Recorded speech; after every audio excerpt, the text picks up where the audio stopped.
Treasure Island, Chapter 1, The Old Sea Dog at the Admiral Benbow.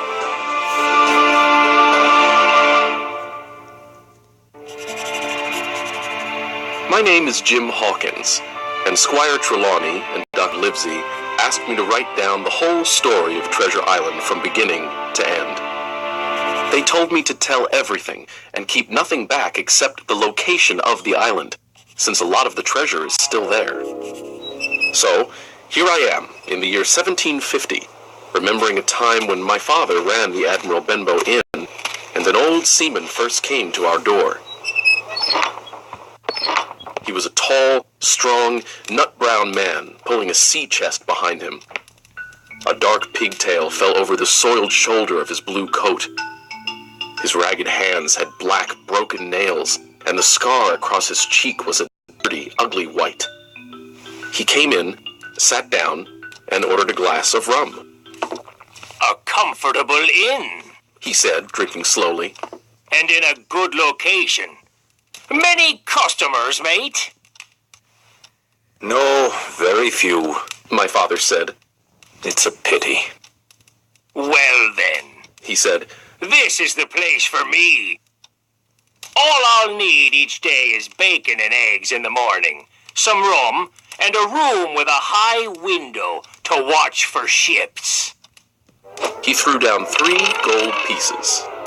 "You can call me Captain," he said, looking fierce. "Let me know when you need more money to cover my board." The captain was a very quiet man. All day, he would hang around the cove or the cliffs with a brass telescope, and all evening, he would sit next to the fire and drink rum. "Let him be," my father warned me. Every day, the old man went for a walk, and when he returned to the inn, he'd always look over his shoulder and ask, "Have any seafaring men been here?" Occasionally, seamen did arrive at the Admiral Benbow, and he'd spy on them through the curtains. He took me aside one day and held out a silver coin.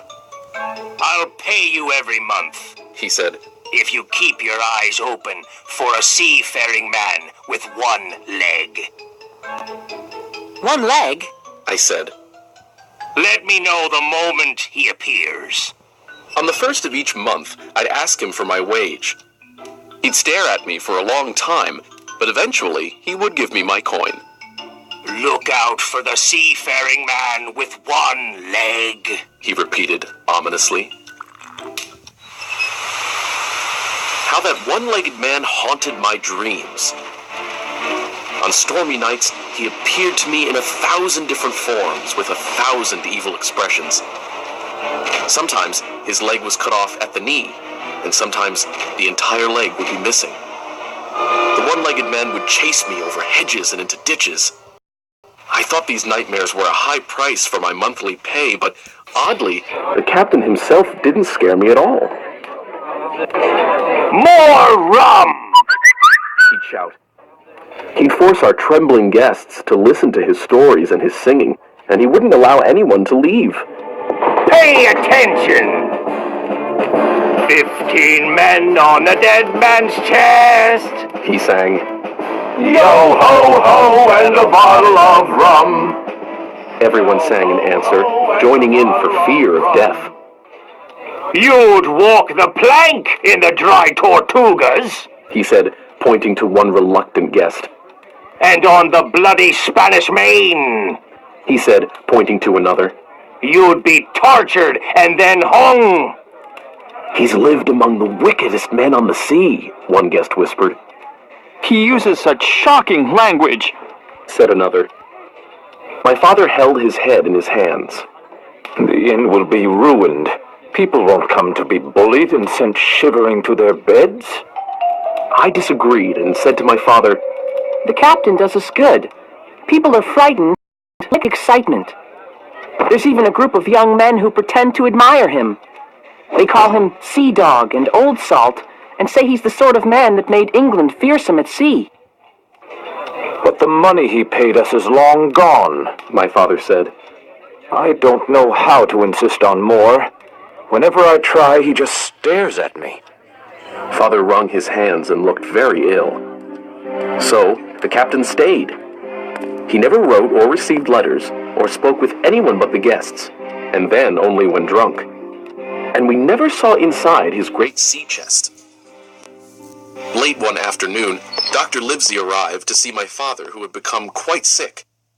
This well-dressed doctor, with his white, powdered wig, clear eyes, and pleasant manners, contrasted sharply with the filthy, bleary-eyed old sailor, drunk and sitting with his arms on the table. Suddenly, the captain began to sing. 15 men on a dead man's chest, yo-ho-ho, and a bottle of rum. Drink and the devil had done for the rest, yo-ho-ho, and a bottle of rum. Dr. Livesey was giving orders for my father's care when the captain banged his hand on the table for quiet. Everyone stopped talking, but Dr. Livesey continued. The captain glared, swore, and said, Silence there between decks! Are you addressing me, sir? The doctor asked. Aye, The captain said. Shut the devil up! I have only one thing to say, sir, The doctor replied. Keep drinking rum and you'll soon be dead, you scoundrel. The old fellow sprang up, opened a pocket knife, and threatened to pin the doctor to the wall. The doctor spoke louder. Put that knife away, or I promise, on my honor, you shall hang. There was a battle of looks, but the captain soon closed his weapon, grumbling like a beaten dog. And now, sir, The doctor continued, I'll be watching you. I'm not only a doctor, but also an officer of the law. If I hear any complaints about you, I'll have you hunted down. So behave. Soon after, Dr. Livesey rode away, but the captain held his peace that evening, and many evenings to come.